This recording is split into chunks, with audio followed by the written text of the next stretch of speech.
Muy buenas noches, señoras y señores. Bienvenidos a otra edición del Péndulo por Unicanal. Y como siempre, auspiciados por Lavazza, un rico café de la alta gastronomía que permite al consumidor degustar un producto de aroma, cuerpo y sabor inconfundible.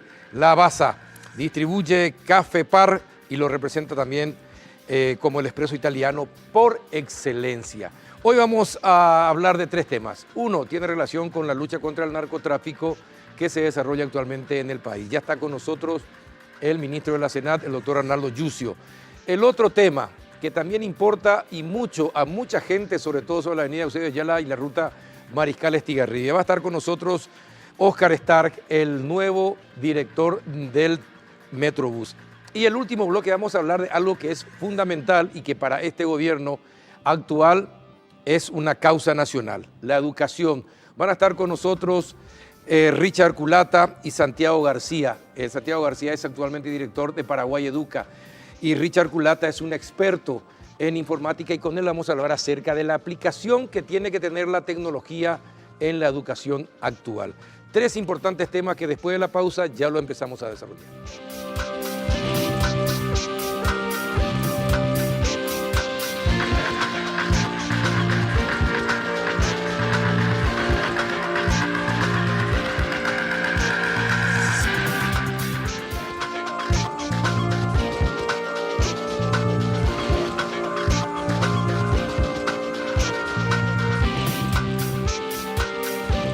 Buenas noches, doctor Arnaldo Yucio. ¿Cómo anda? ¿Cómo estás, don Carlos? Bien, gracias por venir, doctor. Sé que tenés muchas actividades, que estás cansado, pero cumplís con nosotros. Eso te agradecemos profundamente. Tratamos de cumplir. Sí. Estás pegando fuertes golpes y muchos golpes certeros y ahora uno muy mediático.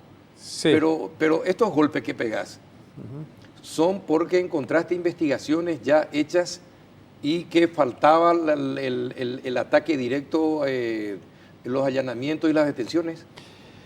Sí, varias de estas investigaciones ya surgieron en la administración anterior, ¿verdad? Tal vez lo que faltaba era darle un poco de forma, estructura a la investigación, el apoyo y el soporte necesario a los investigadores, ¿verdad? En el caso particular de alias Cucho, ¿verdad? Llevamos la información al presidente, todos en la Senat estaban a la expectativa, o sea, por lo menos los agentes del caso estaban a la expectativa. La carpeta investigativa de 6 meses atrás le llevaron al presidente. Le llevé al presidente, no en detalles, ¿verdad? Pero en línea general le explicamos cuál era la situación, quién era el que estaba eventualmente en la línea del cruce de llamadas. El presidente se sorprendió, ¿verdad? Se sorprendió, pero finalmente nos dio el respaldo como para continuar, que es lo que todos en realidad estaban esperando desde la misma Senat, ¿verdad? Si no era una prueba de fuego. Pero si no hubiese dado la orden de continuar, ¿qué hubiese hecho usted? Yo tuve el compromiso del presidente de que esto íbamos a llevar técnicamente, ¿verdad? Acá, yo creo que es importante aclarar eso, Carlos. Acá nosotros investigamos hechos, sí, no personas, ¿verdad? Y el que se involucra, el que interfiere en esos hechos investigados, sea de corrupción, sea de narcotráfico, tráfico de armas, etcétera, tiene que estar dentro del proceso. Claro, o sea, claro. Es importante que eso se aclare. Está una investigación política. Después nomás ya se politizó, ¿verdad? Y hasta inclusive te diría, lo político sobrepasó hasta el mismo operativo, ¿verdad? O sea, después ya no fue tanta la noticia de la incautación, del procedimiento, porque fue una de las, eso sí ya forma parte de la doctrina de nuestra investigación, de no apuntar sola y únicamente a las incautaciones. Claro, usted fue fiscal, y un buen fiscal, y con casos también emblemáticos. doctor Yucio, un caso como esto lógicamente iba a tener la atención mediática que tiene por los actores. Categórico. Sí o sí, más allá de los categórico.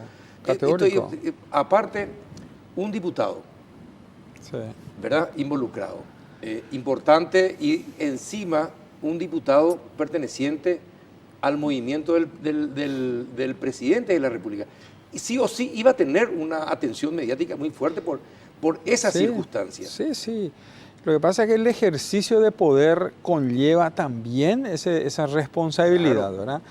El que está detrás del poder, o el que tiene el dinero, el corrupto, el narcotraficante, no va a ir a buscar al que ya salió fuera del poder, sino que va a intentar ubicarle al que le está. proteja. Claro, porque, el que le dé protección para que él pueda hacer su negocio. Exacto, eso en mi época de fiscal, eso me ocurrió con Víctor Bogado en su momento, ¿verdad? Y fue hasta el propio presidente, entonces me llamó la atención, dijo que era una persecución política, y no, o sea, él estaba en la línea de la investigación y cayó. Después en la época de Lugo también, en el caso de Camilo Soares, también fue una arremetida. Es decir, ¿Nicanor le llamó la atención a usted? Sí, públicamente. O sea, públicamente y también, o sea, en su oficina, ¿verdad? En su oficina, cuando era presidente. Claro, claro. Me pidió que me vaya a visitarlo, a explicarle el caso. Yo comuniqué eso a las autoridades de la Fiscalía y fuimos, ¿verdad? Bueno, y es así como surgen, es decir, es imposible para los fiscales también y para los investigadores hacer un buen trabajo si encuentran ese tipo de vallas, por ejemplo. No imposible. Claro, difícil sí, pero no imposible. Resulta que acá hay las instituciones cayeron en un proceso de degradación, los órganos están en un proceso también de poca institucionalidad, hay corrupción en muchas instituciones que para nosotros mismos, eso hablo yo con los agentes y le digo, nosotros no podemos pelear presupuestos si antes no justificamos con hechos, con incautaciones, con procesos. Y se dio este momento. Y usted estuvo en el Congreso, y hablando del presupuesto, estuvo en el Congreso. Sí. Y cuando se trataba el presupuesto de la Senat o de los organismos que combaten lavado de dinero, narcotráfico y compañía, sí, ¿cómo reaccionaban los parlamentarios? ¿Apuntaban a bajarle siempre el presupuesto a ese tipo de organismos o no? Por lo menos de mi parte eso nunca se dio. No, yo no siempre trabajaba. Sino de las comisiones donde usted estaba y cuando se trataba en el plenario, los muchachos eran... No, espera, vamos a darle menos presupuesto a la Senat. ¿Cómo era? Aunque no creas, en realidad siempre fue desde el poder que se iba topeando el presupuesto, ¿verdad?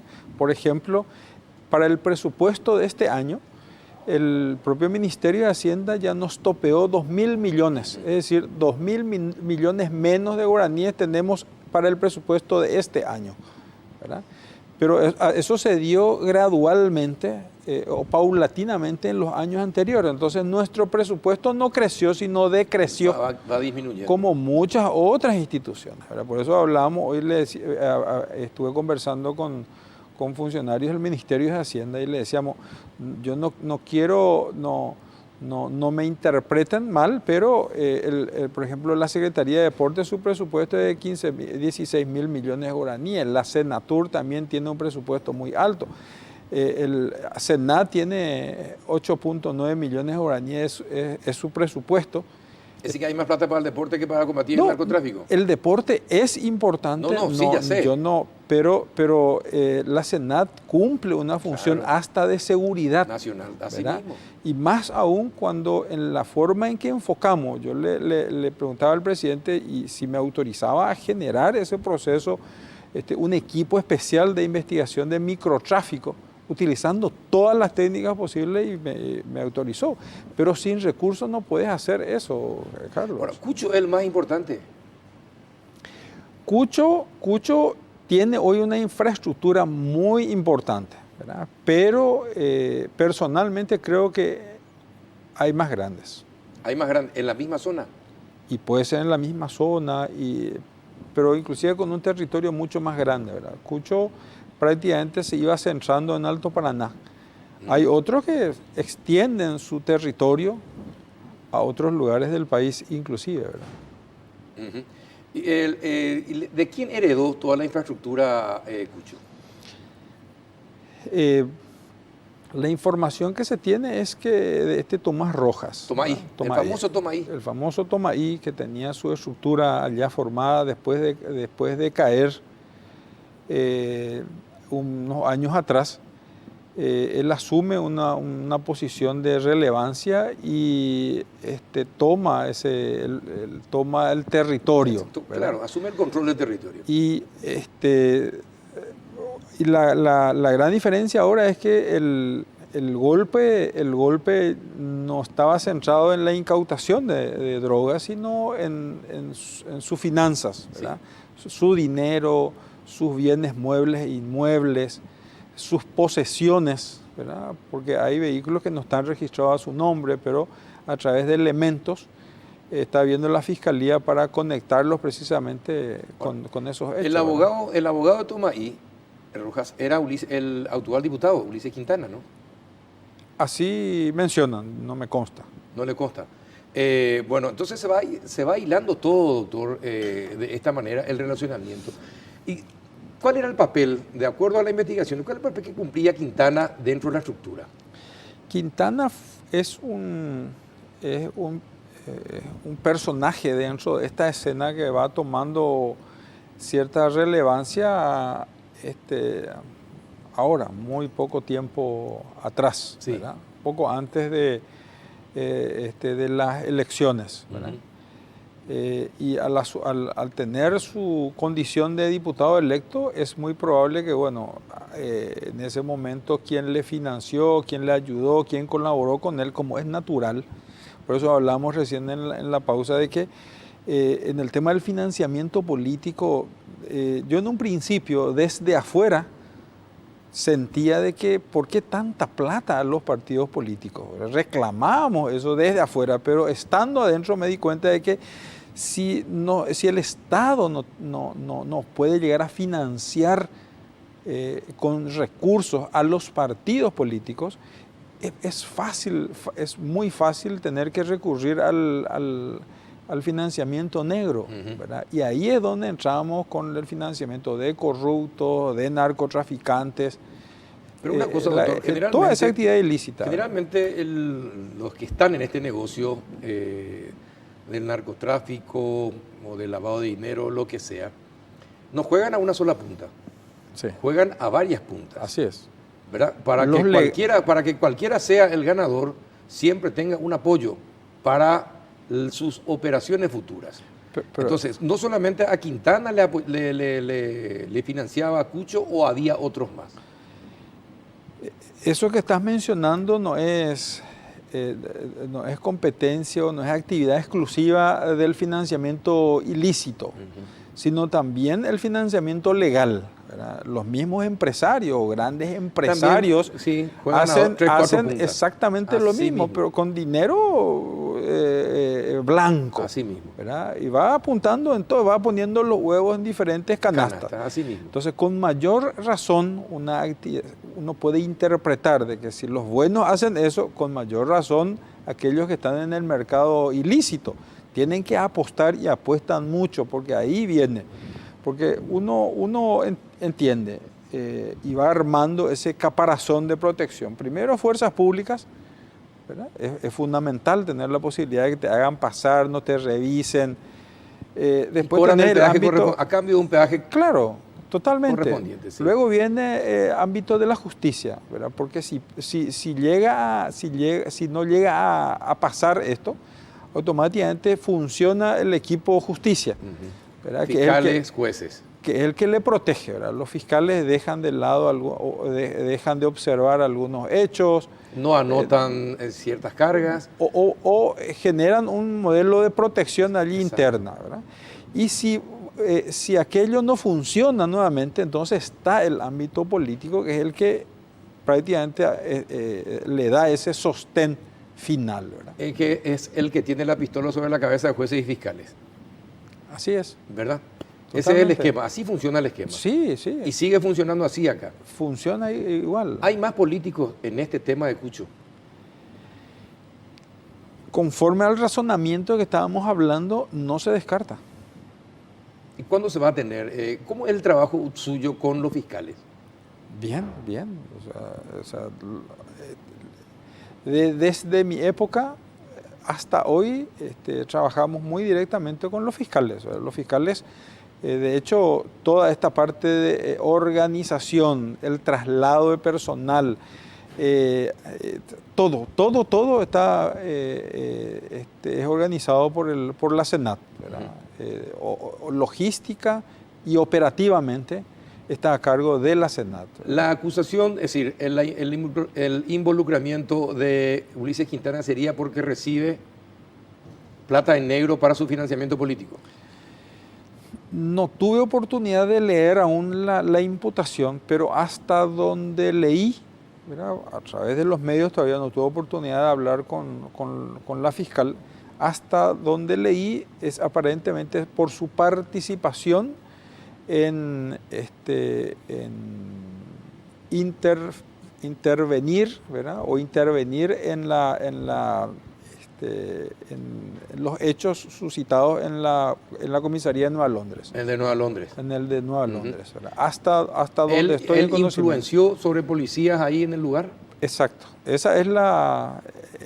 Esos son los hechos, ¿verdad? Y con su intervención provocó de que ese dinero no se haya dejado constancia fidedigna de lo que se dio realmente y aparentemente ese dinero posteriormente fue utilizado para la compra de drogas, según lo que estaba manifestando el Ministerio Público. Si Cucho no es el más importante, ¿cómo será el más importante en la zona, doctor? Y es bastante rara la existencia de Cucho. Pues si uno qué dice eso? No, y si uno habla inclusive con gente que es de Ciudad del Este, ¿verdad? Activistas, políticos, muy pocos lo conocen, ¿verdad? Es decir, tenía un perfil bastante bajo, ¿verdad? No se dejaba ver mucho. Eso no es lo mejor para actividades de este tipo. Lo que pasa es que llegado un momento, tu presencia, tus posesiones, la riqueza, tus ostentaciones se hacen evidentes. Hacen de que tenga que ser conocido y en muchos casos reconocido por la gente. ¿Por qué? ¿Por qué digo reconocido? Porque en muchas de las ocasiones personas como estas son los más grandes benefactores de la sociedad, ¿verdad? Son los que apoyan el centro de salud, son los que a ciertas y determinadas personas llevan a los hospitales, suplen carencia y la presencia del Estado en muchos de esos lugares. Sí, entonces, hasta la escuela de fútbol tiene. Hasta son muy queridos. Generalmente son muy queridos. Hasta son muy queridos. O sea, entonces, pero este personaje se manejaba aún con lo que estaba teniendo en una posición de perfil bajo, salvo las ostentaciones que hacía. De repente iba con el vehículo, olvidé la marca, el Lamborghini, ¿verdad? Viajando, llegando a ciertos lugares, sus parientes hacían lo mismo. La casa que habíamos allanado cerca, a orillas del lago de Iguazú, en fin. Y para más se sacaban fotos, alzaban las redes. Vanidad de vanidades, todo es vanidad, dice. Absolutamente. Es así. Eso nos pierde. Absolutamente. Ahora, ¿Senadico qué hace hasta este momento? Bueno, Senavico... ¿Ya intervino o no todavía? Senavico ya a estas alturas tendría que haber intervenido. ¿Y por qué no interviene?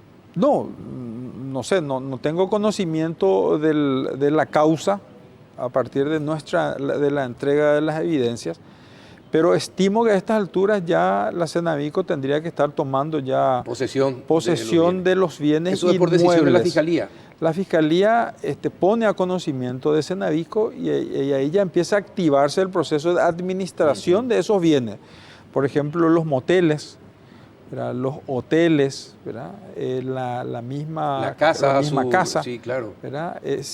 En este caso, la mayoría de los casos son bienes inmuebles, ¿verdad? Pero hay unas cuantas empresas que tienen que seguir funcionando, ¿verdad? Pero creo que también hay intenciones de rápidamente disponer de esos vehículos suntuosos en el menor tiempo posible. ¿Y ustedes sospechan de la SENAT que toda esta riqueza que tiene, esta ostentación que hace de esto que usted acaba de mencionar, es producto del narcotráfico? Es que justamente esa era una parte de la investigación que nos estaba faltando. O sea, ¿Se apuraron para hacer...? No, absolutamente. No, al contrario. Ya semanas atrás teníamos conocimiento de algunos envíos al exterior, pero por circunstancias ajenas. ¿Envíos de qué? Envíos de droga. ¿De droga? ¿De drogas, cocaína? de cocaína. Pero por circunstancias ajenas a nuestra atención, no se pudo dar hasta que tomamos conocimiento de que se iba a dar una entrega interesante de cocaína, porque vos haces un análisis y las organizaciones criminales hoy ya no hacen grandes envíos en estas condiciones, ¿verdad? Sino que van por partes, justamente claro, para que si hay un perjuicio no sea muy grande, ¿verdad? Pero no importa, aunque hubiésemos encontrado 1 kilo, Carlos, con eso ya nos era útil para hacer la conexión, claro, entre el lavado de dinero o sus bienes como producto del narcotráfico. Ya se ganó muchos enemigos en su época fiscal, ahora se van a ganar muchos más enemigos como ministro de la SENAT. No, pero ¿por qué? Y porque sí, porque le van a tener en la mira, le van a tener en el ojo, y porque va a tener enemigos, policías, va a tener enemigos militares, va a tener enemigos políticos. Le van a querer no solamente quitar la cabeza, ¿verdad? Usted sabe el riesgo, que está corriendo. Espero que no sea literalmente. No, lastimosamente es lo que, estamos pues en un proceso de mexicanización de Paraguay en lo que concierne al narcotráfico. Sí, así es. ¿Verdad? Y bueno, entonces, usted sabe lo que pasa en México. En México matan a fiscales como si fuese que matan moscas, ¿verdad? Bueno, no quisiéramos jamás que ocurriera, y mucho menos con usted, ni con nadie. Pero la droga que se planta en el norte baja 800 kilómetros y sale por Ñembucú, o sale de Salto del Guairá y termina en Itapúa. Sí. Es más, Itapúa se está convirtiendo también en una zona de producción de marihuana, de drogas. Sí. Entonces, todo eso necesita de la permisividad de mirar para otro lado. Instituciones públicas. Sí, exactamente. O funcionarios públicos. De funcionarios públicos. Sí. Por eso le digo, ¿cómo va a ser con una SENAT así tan degradada como usted me estaba diciendo en la pausa? ¿Cómo va a ser para combatir todo eso? Estructuralmente, o sea, la SENAT hoy lamentablemente está en una situación grave económicamente. ¿Es más recursos que calidad de funcionario? Pero lo interesante es que a pesar de esas carencias, igual se están dando este tipo de resultados. Sí, hay una investigación que comenzó 6 meses atrás, quiere decir que funciona el sistema. Tenemos independientemente lo que hace el ministro es el mero conductor, ¿verdad? Y probablemente la cara visible no más, ¿verdad? Pero la SENAT tiene gente muy interesante. Naturalmente, hay también corruptos, sí, como en todas las instituciones. Claro.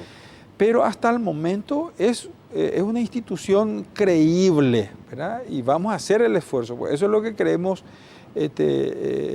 trasladar a los funcionarios, que se sientan orgullosos de su institución, porque eso es lo único que nos lleva adelante, Carlos, con un salario de miércoles, ¿verdad? Pues literalmente, un salario de miércoles, ¿verdad? Estar peleando con una estructura criminal como esta, y esta no es la más grande, ¿verdad? Y no es la más poderosa, todavía no tocamos a esas estructuras grandes. Tener que estar peleando por seguro de vida, cualquiera de los 26 agentes que hubiera tenido un accidente por el camino y hubiera fallecido, gracias a Dios no ocurrió, ¿cómo íbamos a enfrentar eso si el servicio de salud privada que tenemos da hasta el 30 de septiembre? ¿Verdad? Los chalecos están vencidos, ¿verdad? Pero esto no es cosa de la última administración, sino de una cuestión de previsión, proyectiles, combustible. O sea, yo celebro que me haga esa, y muchos me dicen, pero no es peligroso que lo diga.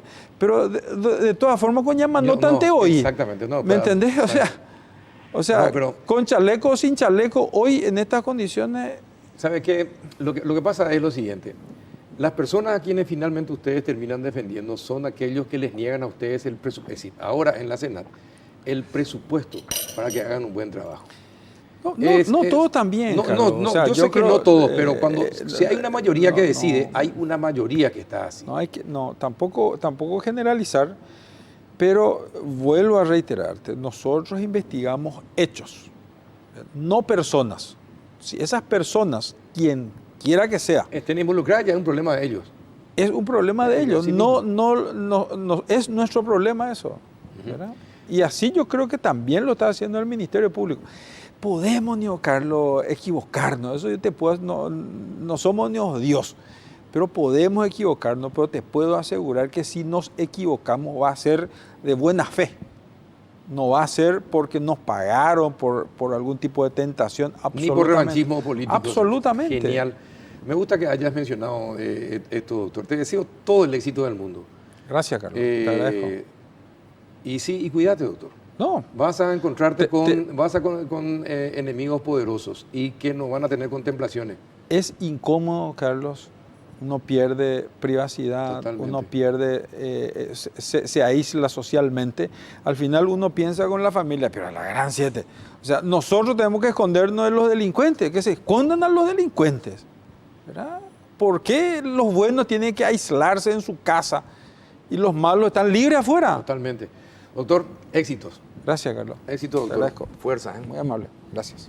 El doctor Arnaldo Yucio, ministro de la Senat. Vamos a continuar, porque de esto seguiremos hablando en el transcurso de los días, porque esto no tiene fin.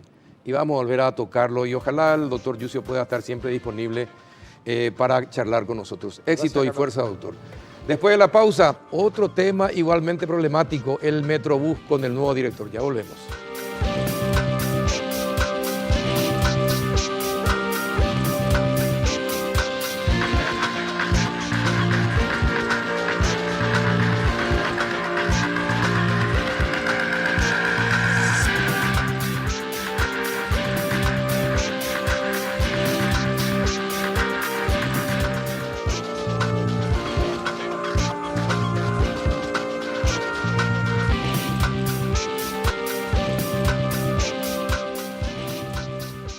Y estamos con el café Lavazza, ustedes acaban de verlo, es sabroso. Café de alta gastronomía. Y para degustar su aroma, cuerpo y sabor inconfundible. Con este café te recibimos, Oscar Estar. ¿Qué tal? ¿Cómo estás? Muy bien, Carlos. Buenas noches a la audiencia. Gracias por la oportunidad, un placer estar acá. Bueno, ¿cuándo te dijeron te vamos a meter en un nuevo problema, Oscar Estar? ¿Cuándo te avisaron? Me avisaron el lunes. ¿Antes de ayer? Sí, antes de ayer. Antes de ayer, alrededor de las 9:30 de la mañana, me convocó el ministro de Obras Públicas, el señor Arnoldo Vince, a una reunión a su despacho y ahí me preguntó, digamos, si estaba dispuesto a agarrar este desafío que es una prioridad para el gobierno nacional, es una prioridad para el ministro de Obras Públicas, el señor Arnoldo Vince, y para el señor presidente de la República, ¿verdad? O sea, ese fue el mensaje que él me dio, ¿verdad? Y que de alguna manera... Hay cosas que me confunden. La propaganda política hace de todo en este país. Y evidentemente, uno durante las campañas políticas se aprovecha de las situaciones. Como fue prioridad del gobierno anterior, el Metrobús, una de las formas de atacar al gobierno anterior era justamente criticar el Metrobús, ¿verdad? Pero resulta que ahora es prioridad para este gobierno. Añacuá, prioridad, las cartas reversales de Yacyretá, son prioridad las cartas reversales de Yacyretá, y ahora también el Metrobús. Las campañas políticas evidentemente se miente mucho. No sé si es mentir, Carlos, pero tiene que ver, yo creo, con la forma de mirar y encarar cada tema, ¿verdad? O sea, en el caso del Metrobús, difícilmente alguien pueda estar en contra del Metrobús, ¿verdad? O sea, el Metrobús es un proyecto realmente con beneficios enormes que va a beneficiar a, no sé, por lo menos 200.000 personas por día, y que va a disminuir el tiempo de transporte en la mitad más o menos, de 1 hora y media de llegar desde la 1 hasta el centro, vamos a pasar a llegar en 40 minutos, ¿verdad? Entonces, con el proyecto en sí, con el resultado, difícilmente alguien pueda estar en contra. Inclusive lo dicen las encuestas que se hicieron ahí a nivel técnico, un gran porcentaje de la población está de acuerdo con que hay que hacer el Metrobús. Ahora, ¿y quiénes son los que están en contra? Entonces, que parece que son demasiados. En lo que uno puede estar en desacuerdo es en la forma de hacerlo, ¿verdad? Y yo creo que de eso se trataba y se trata hasta ahora las críticas que hay en contra del Metrobús. Este es un proyecto que, si bien tiene muchos beneficios, tiene también tiene muchos costos, digamos, en el momento de la construcción. Entonces es fundamental que esté muy bien planificado, y que por lo menos haya cierta certeza de los afectados de cuánto tiempo va a durar el mal, digamos, que se le está haciendo, o el perjuicio, mejor dicho, que le está haciendo esa obra, ¿verdad? Entonces, y eso fue lo que no se pudo hacer por diferentes motivos, porque se aprendió también a lo largo de este proceso. Es el primer proyecto urbano así de esta dimensión, y sobre todo que pasa por tramos muy importantes, con una gran densidad poblacional, y de comercio, exactamente, ¿verdad? Entonces, yo creo que parte del derecho a piso ya se pagó, se aprendieron muchas lecciones, y a partir de ahora hay muchas posibilidades de hacerlo cada vez mejor, ¿verdad? ¿Estuviste en la manifestación del Mercado 4 hoy? No estuve. ¿Pero te contaron? Me contaron, sí. Estuve haciendo un monitoreo y viendo lo que estaba pasando. Yo creo que también hay una cuestión de deficiencia en la comunicación, ¿verdad? O sea, yo en estos días, para mí fueron 2 días y medio muy intensos. Me reuní con muchísima gente que tenga que ver con el proyecto, con la contratista, con la fiscalización, con el intendente de Fernando de la Mora. Nos reunimos hoy, mañana me reúno con la gente de la Intendencia de Asunción, de la Municipalidad de Asunción, y ahora el siguiente paso es empezar a reunirme con los frentistas, con los afectados directamente, ¿verdad? Que son en total, en todo el tramo del Mercosur, del Metrobús, unos 2.000, ¿verdad? Y en este tramo, el tramo 3, que es el primero que se inicia, son unos 500 más o menos, ¿verdad? Y 85% de esos afectados son comercios, ¿verdad? Entonces, el impacto es aún mayor, claro. y nosotros somos conscientes de eso. Eso es evidente, esto le está afectando a mucha gente, le está perjudicando a mucha gente, pero también es cierto que los beneficios para esa gente son los que van a ser los más importantes. Ahora mismo, los terrenos, las propiedades en esos lugares están empezando ya a subir de precio. ¿Por qué? Porque por los meses que esto se termine, eso va a ser un área completamente diferente, va a ser mucho más fácil de llegar. Se espera que mucha más gente empiece a pasar por ahí, ¿verdad? Porque de 214.000 personas que pasan por ahí todos los días, esperamos poder llegar de vuelta a unas 300.000 personas. ¿Qué le dijeron los de la empresa? ¿Cómo está el tema con la empresa para seguir con las obras? Con la contratista, bueno, vos sabés que tuvimos una crisis importante. Sí. 2 días antes de asumir este gobierno, tuvimos una nota de Motangil que decía, bueno, que ellos no iban a continuar con la obra a no ser que se cumplan con algunas condiciones. A partir de ahí se iniciaron algunas negociaciones que culminaron en un acta de entendimiento del 2 de septiembre, ¿verdad? A partir de ahí la idea era que se vuelvan a intensificar los trabajos. Eso es lo que esperaba el ministro Vince, ¿verdad? Que a partir de ahí se empieza a intensificar, y eso es lo que él no vio de alguna manera en una gira que hizo por el Metrobús este fin de semana. Entonces dijo, bueno, hay que tomar medidas más drásticas. A partir de ahí también se me convoca a mí, y a partir de ahí empezamos a hacer un trabajo intenso de conversación con Motangil. Yo tuve ya 2 reuniones muy largas con ellos, el lunes y el martes. ¿Qué es lo que le piden concretamente? ¿Qué es lo que pide esta empresa?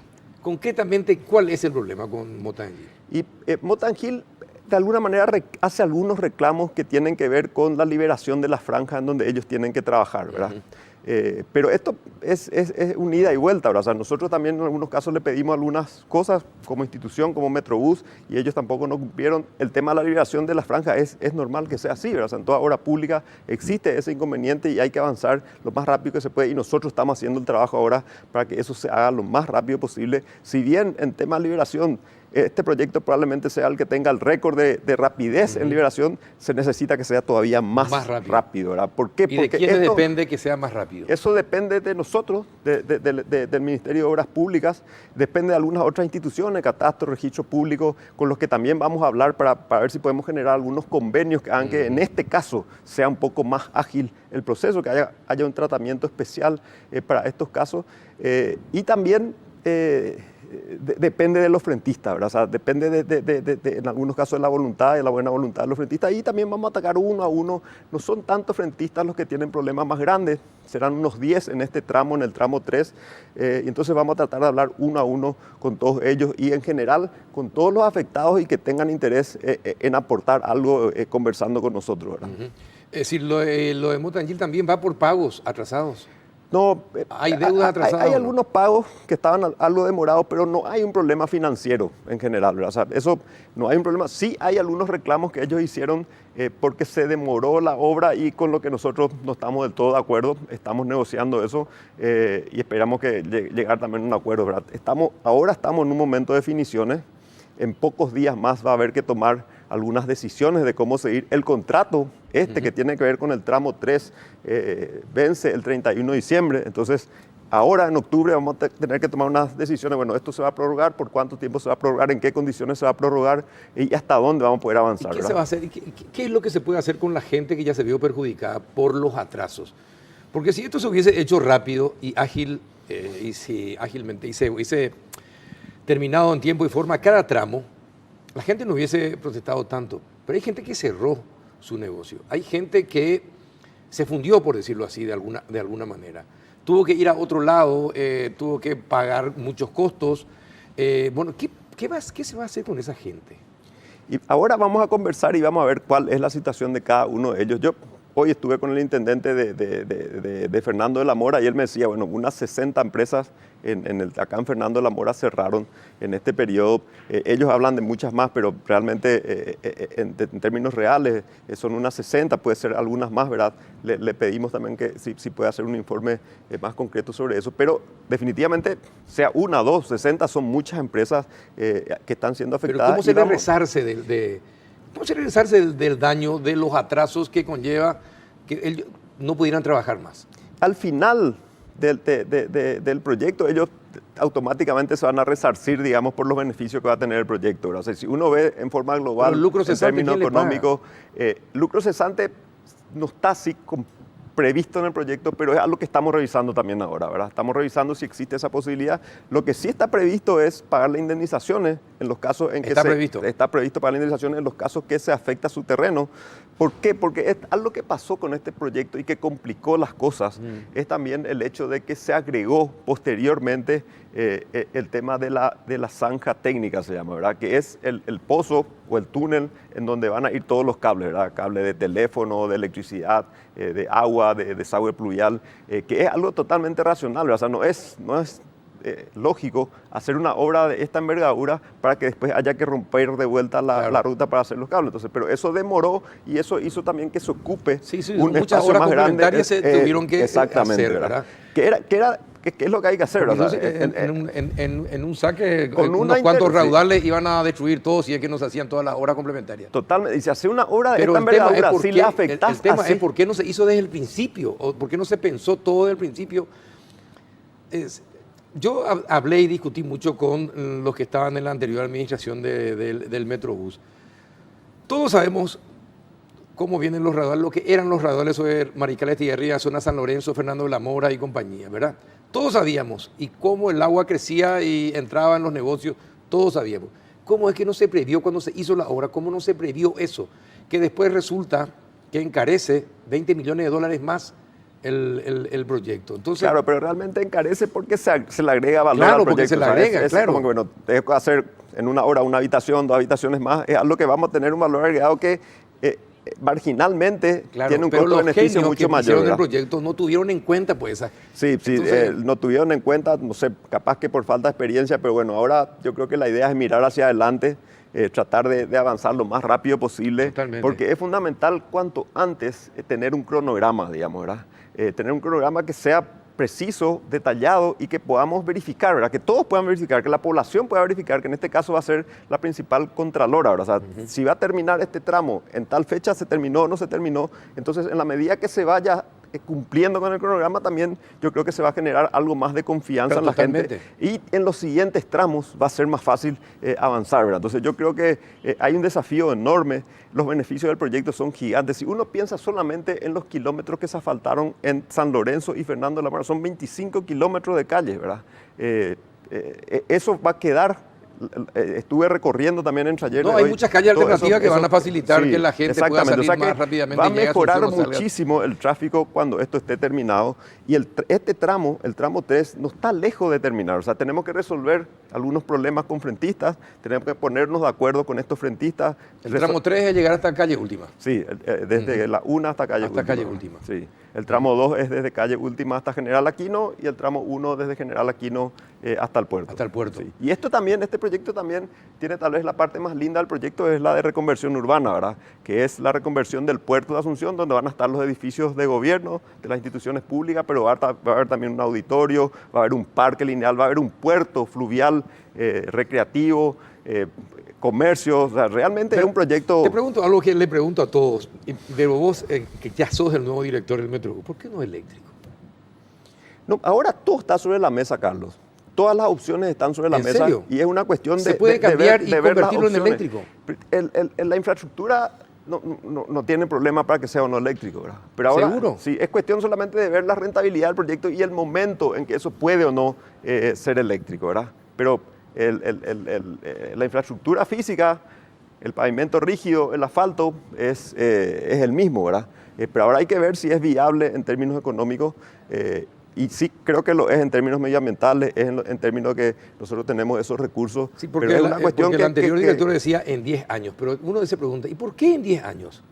Y Si por nosotros, una, si la nosotros podemos cuestión- usar la energía que tenemos. Sí, la cuestión es la rentabilidad, digamos, del proyecto que tiene relación con el costo de los buses. Pero eso está bajando rápidamente. O sea, probablemente Pero hay gente que ya está trayendo buses, es decir, autos eléctricos. autos eléctricos Y sí, que desde pero a un ahí- costo que de ahí- bastante que más claro. alto. O sea, un bus eléctrico cuesta unos $300,000 más o menos y un bus a diésel 100,000 y uno de estos son buses grandes Claro, de pero el 160 consumo del pasajeros. diésel en 10 años. Totalmente, totalmente. Y eso es algo que hay que analizar en detalle y es lo que lo estamos haciendo. Esa es una instrucción precisa que nos dio también el ministro Arnoldo Vince, ¿verdad? O sea, hay que poner sobre la mesa todas las posibilidades y obviamente creo que hay coincidencia que todos queremos, así como queremos un auto eléctrico, queremos un metrobús eléctrico. Lo que hay que Exacto. hacer es ver es si cuándo y cómo es viable hacerlo. Ajá, bueno, esto cambia las perspectivas. Si todo está en veremos en este momento. Claro, todo dentro del marco del proyecto que ya está hecho Claro. y tenemos un convenio que está aprobado por ley, ¿verdad? O sea, eso tiene ciertas rigideces, tiene también ciertas flexibilidades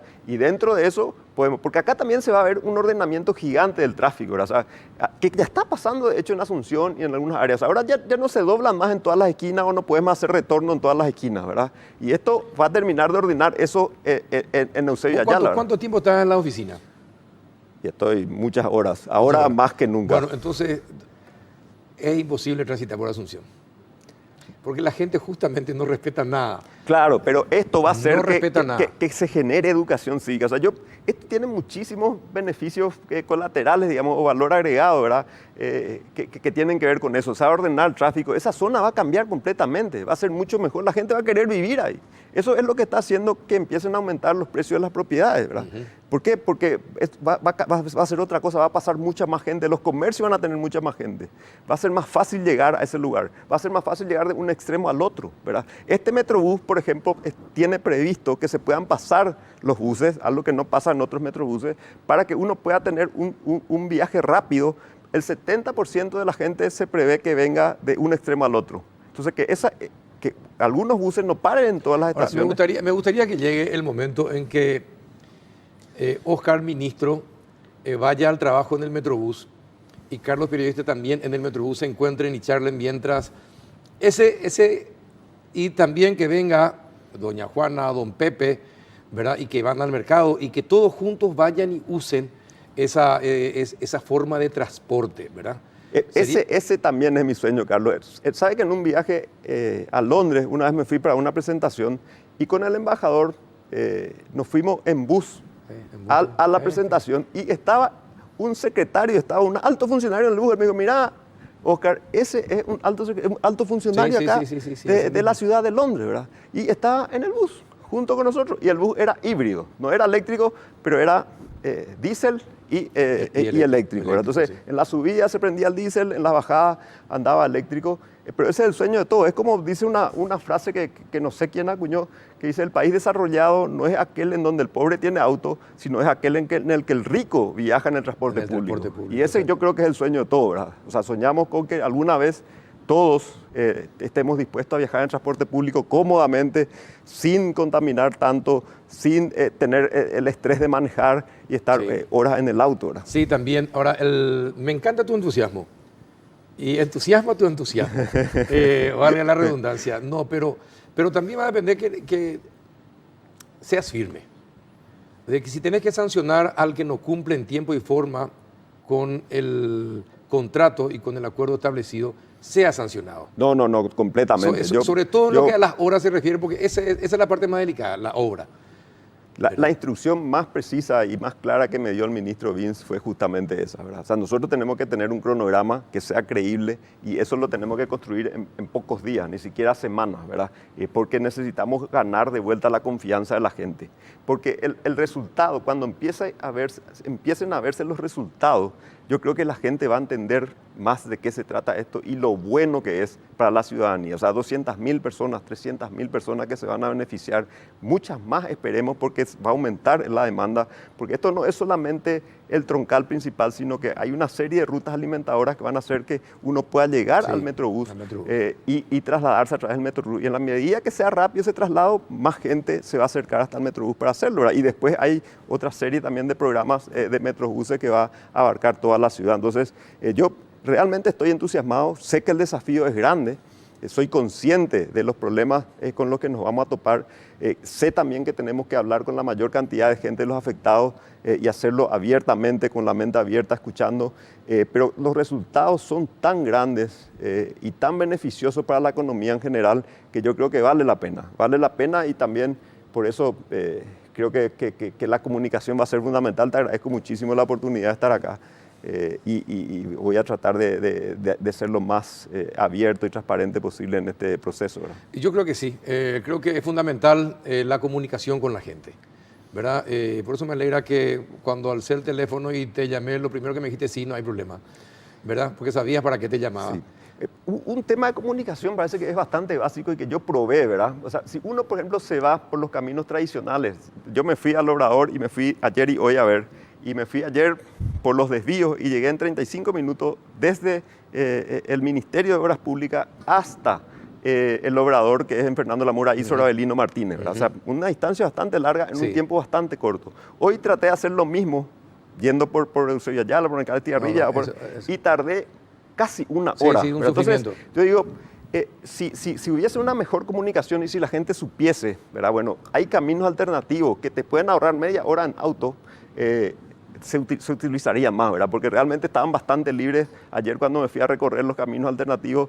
el problema es que cuando comunicas que hay caminos alternativos, pues hoy se congestionan.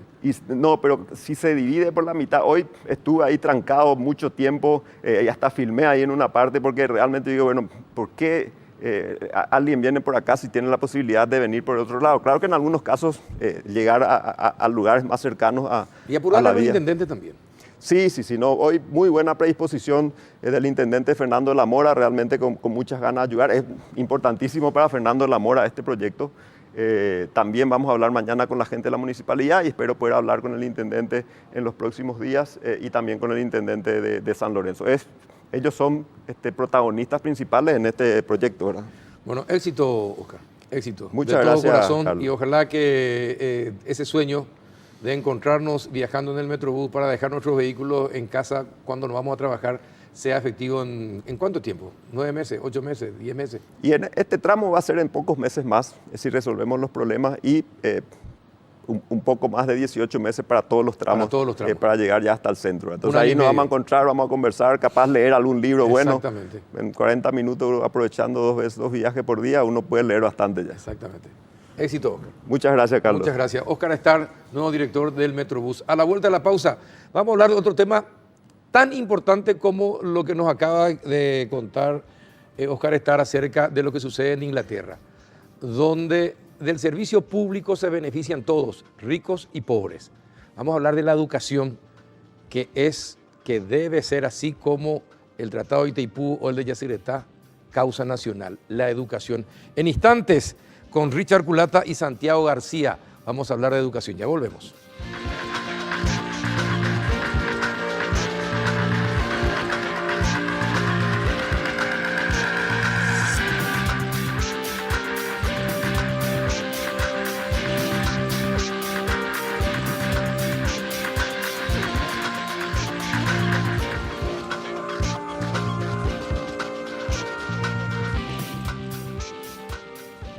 Entramos en el último bloque del péndulo. Qué rápido que pasa el tiempo cuando los temas son realmente apasionantes. ¿Qué tal, Santiago García? ¿Cómo estás? Buenas noches, Carlos. Un gusto estar acá. Director de Paraguay Educa. Sí, joven- acabamos. Terminamos sí. el evento hace 1 hora Y y ya está no con podíamos nosotros. faltar en tu programa. Bueno, te agradezco y que lo haya traído a Richard Culata. Por supuesto. Y presentarles vos a Richard Culata. A ver quién es Richard Culata para que la teleaudiencia sepa quién es, de quién estamos hablando. Bueno, Richard Culata fue el asesor durante el gobierno de Obama en la Dirección de Tecnología Educativa y hoy por hoy es CEO de ISTE, que es la Sociedad Internacional para la Tecnología en la Educación. Así que en Paraguay tenemos desafíos en ese ámbito, entonces se nos ocurrió en el marco de estos 10 años invitarlo a Paraguay. Lo invitamos nosotros, pero también lo invitó el gobierno actual para que pueda ayudar en los planes que hay en materia de innovación, así que estamos súper agradecidos que esté en Paraguay. Hola Richard, gracias por estar con nosotros. Un placer. No, gracias por estar realmente. Ahora, cuéntenos, ¿cómo se puede transformar con la tecnología la educación? ¿Dónde tenemos que apuntar en Paraguay? Teniendo en cuenta el contexto, porque me imagino que ya le habrán puesto en contexto lo que es la situación paraguaya. ¿Cómo tenemos que usar la tecnología para elevar la calidad de la educación? Es la mejor pregunta que me puede hacer. Me encanta la pregunta. ¿Cuánto tiempo tenemos? Es mucho. O sea, es una respuesta larga. No, pero digo, hay muchas oportunidades y lo importante es pensar en cuál es el problema que quieres solucionar. En eso empieza. Si decimos, no, una de las cosas que queremos hacer es cerrar brechas de desigualdad que existen, ¿verdad? Exacto. Entonces, luego vemos la tecnología como una herramienta para poder solucionar ese problema. Si vemos, por ejemplo, un caso de una escuela donde decimos que el nivel de la matemática, los estudiantes no están llegando al nivel donde creemos que deben estar, ¿cómo podemos usar la tecnología para cerrar ese brecha también? Entonces, eso es lo importante, ver cómo podemos usar, cuál es la meta que queremos, que tenemos, y luego cómo usamos la tecnología como herramienta súper poderosa, si lo usamos bien, para poder alcanzar un mejor sistema, una mejor experiencia de educación. ¿Y cómo fue la experiencia de Paraguay Educa en KQP? ¿Qué es lo que pudieron, al aplicar la tecnología en las aulas, qué es lo que pudieron conseguir de diferente con el resto de las escuelas en KQP? Nosotros arrancamos en el año 2009 en KQP, Sí. incorporando el programa Una Computadora por Niño. Y no solamente incorporando una computadora por niño y por docente, sino que también dando de conectividad a las escuelas. Y no solamente entregando el equipamiento, sino que trabajando en un componente súper importante que es el de la formación de los docentes. ¿Cuánto tiempo lleva formar a los docentes en tecnología? Yo te diría que no tiene límite. O sea, hasta el día de hoy nosotros tenemos docentes súper empoderados, tenemos docentes que lo utilizan más o menos y tenemos docentes que se niegan a utilizar la tecnología, ¿verdad? Es un proceso... ¿Se niegan? Claro, se niegan. Es un proceso continuo, ¿verdad? Entonces nosotros no solamente tenemos la capacitación formal de auditorio donde le enseñamos algo, sino que también tenemos personas que le acompañan en el aula, en su ámbito de trabajo para que pueda incorporar la tecnología. Y bueno, hoy después de 10 años tenemos, por ejemplo, estudiantes que ya han pasado por el programa y que se han egresado y que se están inclinando hacia carreras de ciencia y tecnología, por ejemplo, que es una de las necesidades que tiene el país, y están siguiendo carreras como ingeniería en informática, por ejemplo, que si no hubiesen recibido esa herramienta en ese momento, probablemente no estarían Claro. optando hoy por esto, porque nosotros desde que incorporamos estamos utilizando herramientas de iniciación en la programación desde primer grado. Ese, por ejemplo, es uno de los resultados. Después otro, nosotros cuando llegamos a Cacupé en el 2008, estábamos todavía en la época en la que muchos paraguayos estaban migrando a España, no sé si te acordás, en Sí, ese sí, momento recuerdo. dado. Entonces fue la posibilidad de poder reconectarse con sus seres queridos en ese momento, darle una herramienta y darle internet. O sea, iba mucho más de lo educativo. Claro, sino también que cumplía era una importante un función, rol, función social y familiar. Porque una forma de contener a los chicos es que estuvieran permanente contacto con sus padres, por ejemplo, Sí, claro. en España, ¿verdad? Sí. En Estados Unidos, ¿cuánto tiempo lleva que los maestros estén actualizados con la tecnología y en cuánto tiempo los chicos empiezan a ver las diferencias? Wow. Es una buena pregunta. En cuanto a los maestros, como estábamos comentando, yo creo que es un proceso continuo, ¿verdad? Sigue siempre, porque en cada día salen 100 nuevos Así apps, mismo. específicamente sobre la educación. Entonces es un proceso continuo.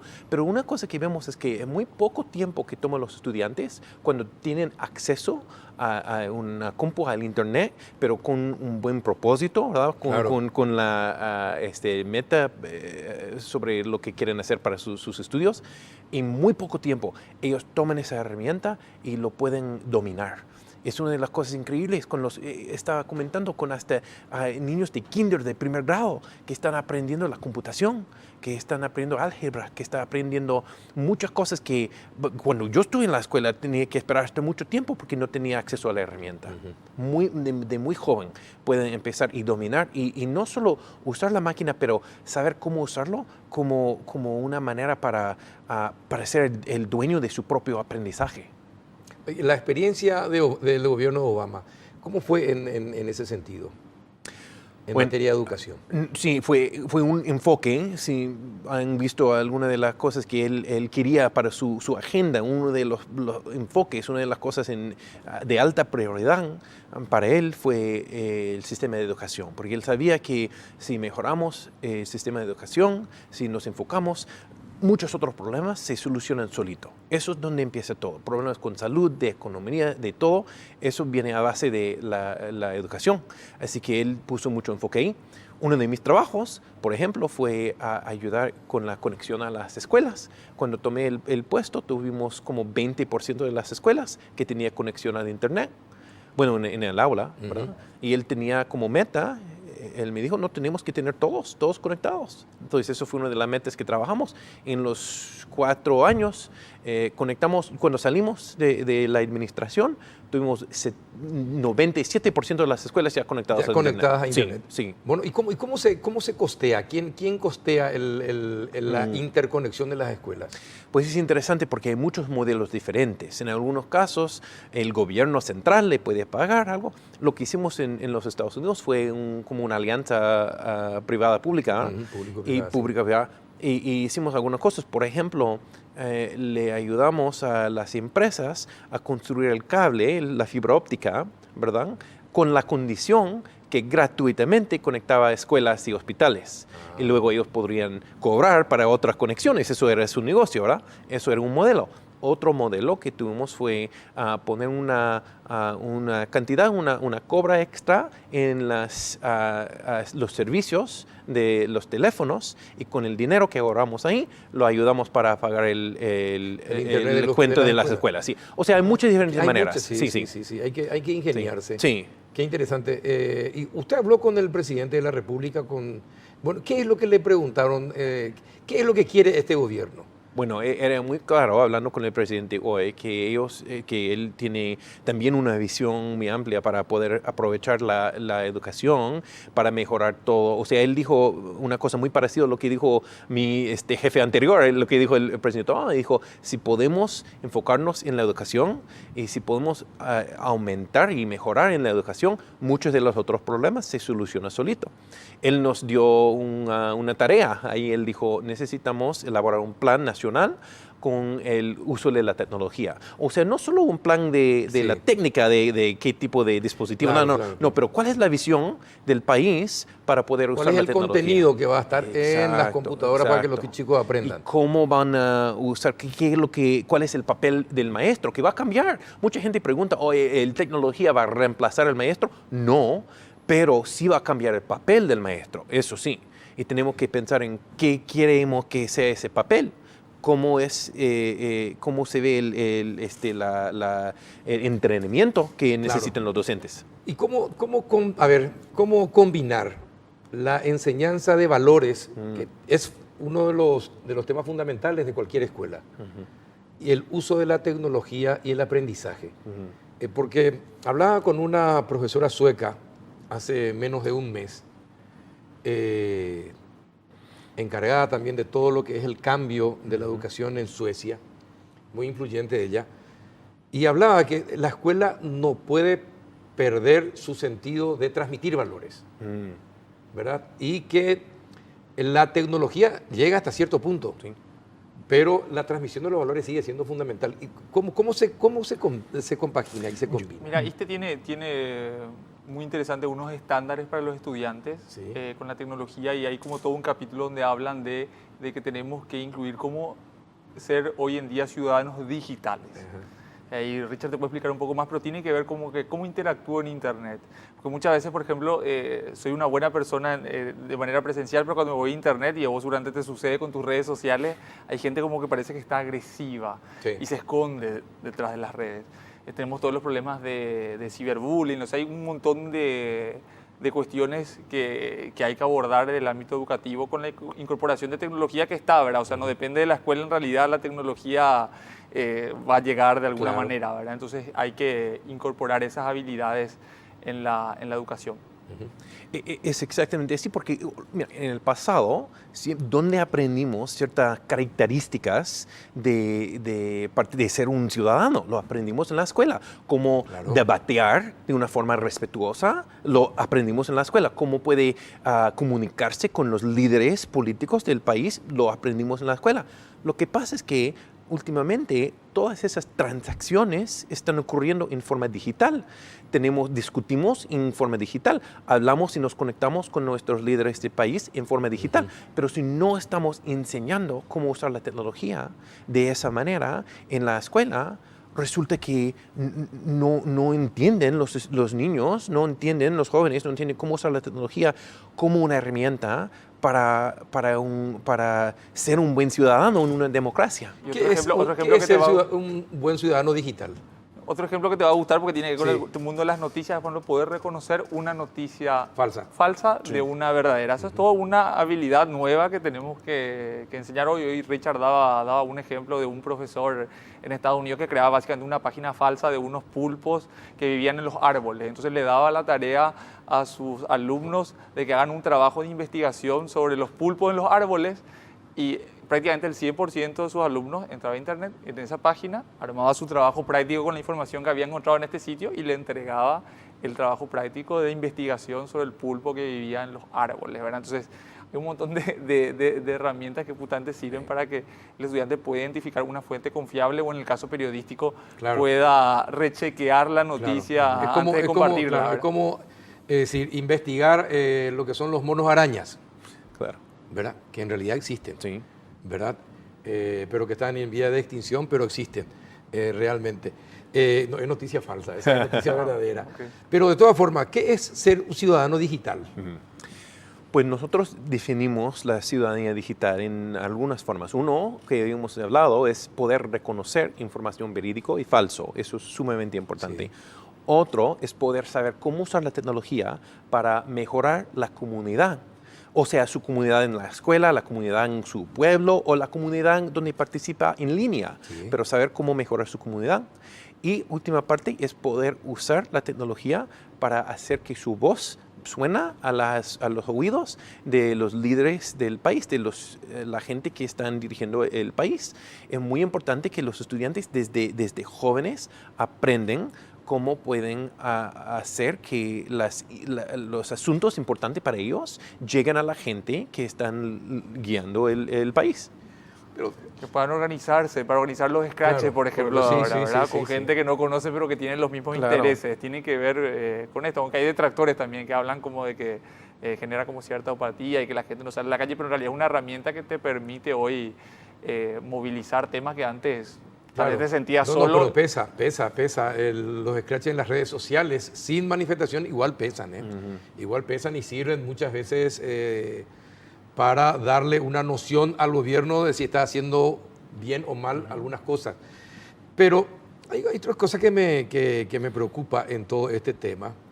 Creo que yo no sé si las autoridades paraguayas, espero que sí, entiendan. En los próximos 15, 20 años, muchos empleos van a desaparecer. Claro. Y si el chico no está hoy bien preparado, tecnológicamente hablando, la inequidad va a aumentar. Y el chico paraguayo no va a poder competir ni con sus pares de Uruguay, de Argentina o de Brasil si no está de vida. Porque hay muchos empleos que se van a crear otros nuevos empleos, definitivamente. Es decir, ¿usted percibió que eso es algo que importa al gobierno? ¿Alguien habló de eso? ¿Le preocupa algo de eso? De hecho, muchas de nuestras conversaciones que hemos tenido en los últimos días han tratado sobre ese punto y la idea de que hay nuevas destrezas que los estudiantes necesitan para poder sobrevivir en el mundo del futuro, que no sabemos exactamente cómo va a ser, pero sabemos que ciertas destrezas se requiere. Por ejemplo, hemos hablado de la programación, el coding, ¿verdad? Y no es porque queremos que cada estudiante lleve la carrera de programación, no.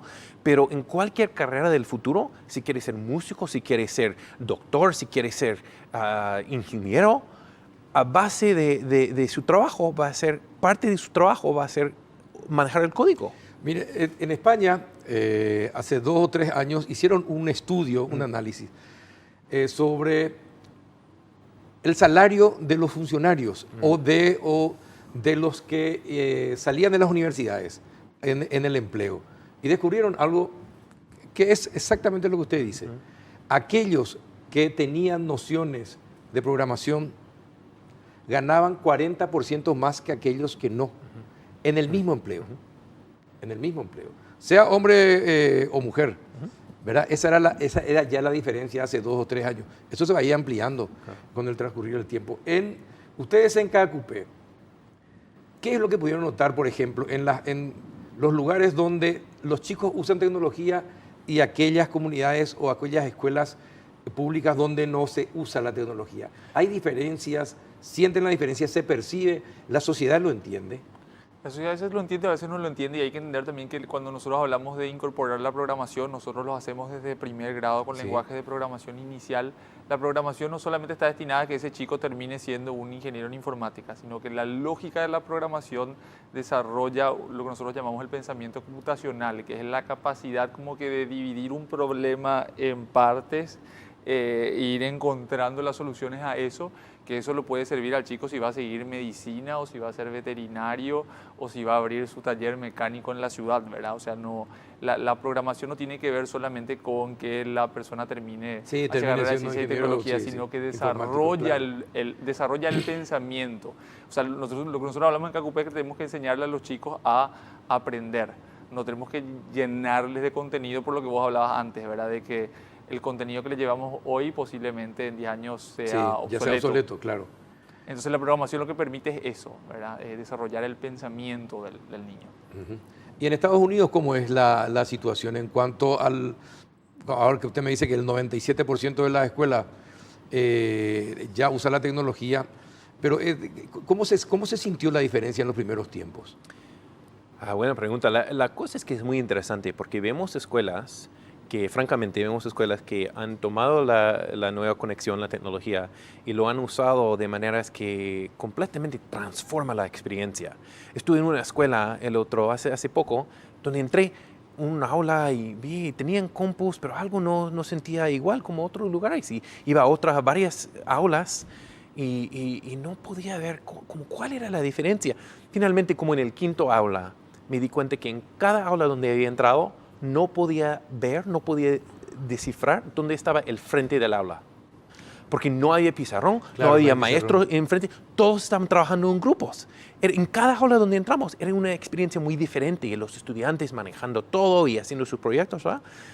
Hay otras escuelas, desafortunadamente, donde han tomado la tecnología, pero están todos en sus filas, todos haciendo el mismo trabajo que hacía antes, pero en vez de escribir sobre un papel, están tecleando. ¿verdad?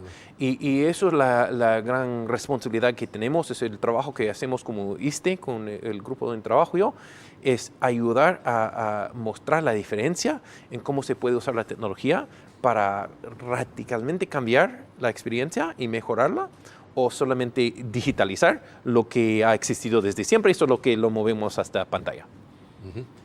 Bueno, el Paraguay Educa 10 años, ¿no? 10 años. 10 años. Yo tuve la suerte de compartir algunas de las experiencias de Paraguay Educa y he visto a chicos de 12, 13 años siendo programadores. Sí. Richard también los conoció, estuvo... Sí, hace- pero sí, me imagino que ahora ya casi serán ingenieros, ¿verdad? Pero enseñando a sus maestros. Sí. Enseñando a sus maestros. Sí, tenemos esas anécdotas. Sí. Por Sigue ejemplo, siendo así. sí, hay una anécdota de que que existía ya la carrera de ingeniería informática, y muchas veces estos chicos que terminaban el colegio le ayudaban a los de último año de la carrera ¿De la universitaria en la realización de su tesis, por ejemplo. ¿Verdad? Porque estaban bastante acelerados en lo que era el lenguaje de programación, porque yo venía programando desde la primaria. Bueno, estamos hablando de chicos paraguayos. Paraguayo, ahí... No estamos hablando de alemanes, ni suizos, ni daneses, ni Ahí, noruegos, alrededor de la ni, basílica. ni finlandeses, ni norteamericanos. Estamos hablando de chicos paraguayos. Es decir, que podemos. Claro que se puede. Y lo que comentó es lo más que más me anima a mí, es la cuestión de cuál es el papel del estudiante. Hemos hablado del maestro, Sí.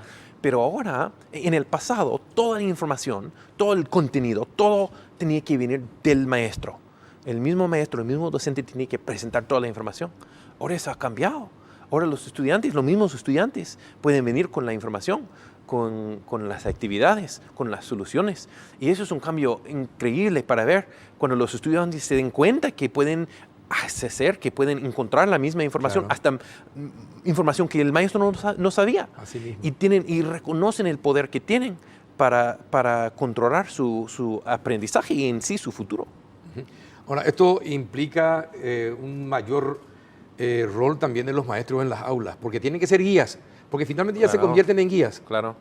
No se convierten en los que enseñan, se convierten en guías para que los chicos investiguen, para que averigüen, para... Bueno, Es el rol de pasar a facilitar el aprendizaje y no Exactamente. ser el que está llenando, como decía Richard hoy, una esponja llena de contenido, porque el contenido en realidad está disponible. Lo que hay que enseñar es, como hablábamos anteriormente, a poder diferenciar una buena fuente de una mala fuente. Esas son otras las habilidades que requiere el mundo hoy, ¿verdad? Paraguay tiene muchas posibilidades. Paraguay tiene la suerte de tener una empresa estatal que puede lograr que la conectividad se haga de manera efectiva, rápida y más barata. Siempre y cuando las autoridades de esa institución entiendan que la educación debe ser una causa nacional y por lo tanto el costo no debe ser para esas escuelas el mismo que le da a cualquier persona al sector privado. ¿Verdad? Estamos hablando de Copaco. Sí, estuvo reunido hoy con la gente de Senatix y el plan de agenda digital, charlando un poco de eso, Richard también, por su experiencia previa, ¿verdad? Conectando las escuelas. Sí, y sí, porque acá tenemos lastimosamente la costumbre de que las instituciones del Estado son muchas veces más caras que las instituciones privadas. ¿Verdad? ¿Usted cómo logró para convencerle a las empresas? Cuéntenos un poquitito la experiencia para que no sean tan caras en cuanto a la conectividad. Ya. Una cosa que hicimos es que empezamos con el sector privado y fuimos a todos los CEOs, los jefes de los mismos negocios, las grandes empresas de los Estados Unidos. Hicimos el caso con ellos, hablamos con ellos y dijimos, eso es la mejor inversión que pueden hacer, es conectar las escuelas. Porque con las escuelas conectadas puede tener una fuerza del trabajo en el futuro, gente con talento que necesita para mantener su negocio. Y ellos mismos hasta empezaron a escribir cartas al gobierno diciendo, eso es un requisito para poder quedarnos aquí en los Estados Unidos, para mantener nuestra empresa, negocio ¿Pidieron aquí. exenciones de algún tipo a cambio de eso? Ellos dijeron, nos urge que conecten las escuelas para poder crear el nuevo grupo que van a participar en nuestro. La misma cosa ocurrió con las universidades. Dijeron, para tener estudiantes que saben cómo investigar, saben cómo hacer los estudios, urge que conecten las escuelas. Entonces, eso fue la campaña que hicimos. La otra cosa que hicimos también fue que hicimos una actividad con los padres. Sí. Y hicimos una app donde les dijimos, cuando entran a la escuela, cheque al app y le va a decir cuánta conectividad tiene, cuánto ancho de banda tiene su escuela.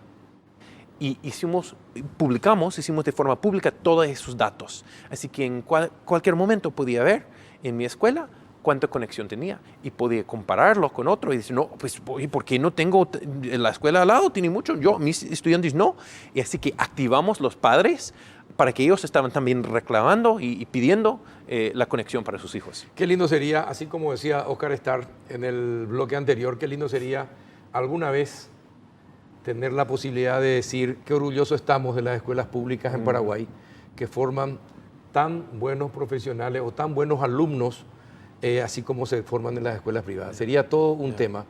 Y ojalá que alguna vez podamos ver al hijo del presidente en una escuela pública, así como sentado al lado del hijo del campesino o del obrero, estando en la misma escuela. Eso sería la señal de que efectivamente la escuela pública ha dado un gran salto de calidad. Y ojalá que su presencia en Paraguay sirva para que las autoridades entiendan la importancia de que la mejor inversión que se puede hacer en un país es la educación. Eso espero. Y con todo lo que he visto, existe la oportunidad para hacerlo. Completamente. Está el talento acá, está el plan para hacerlo, está 10 años, existe 10 años de un piloto muy grande donde hemos visto exactamente lo que está funcionando, lo que no está funcionando. Todo existe para poder lograr lo que está diciendo. Solo hay que tener el ánimo para lograrlo. Ojalá sea así. Don Richard, muchísimas gracias por venir. Muchas gracias. Santiago, gracias. Carlos. Muchas gracias y saludo a la gente de Paraguay Educa. Le mando y nos vemos mañana. Nos vemos mañana, sin falta. Gracias a ustedes también por compartir otro miércoles del péndulo. Hasta la próxima.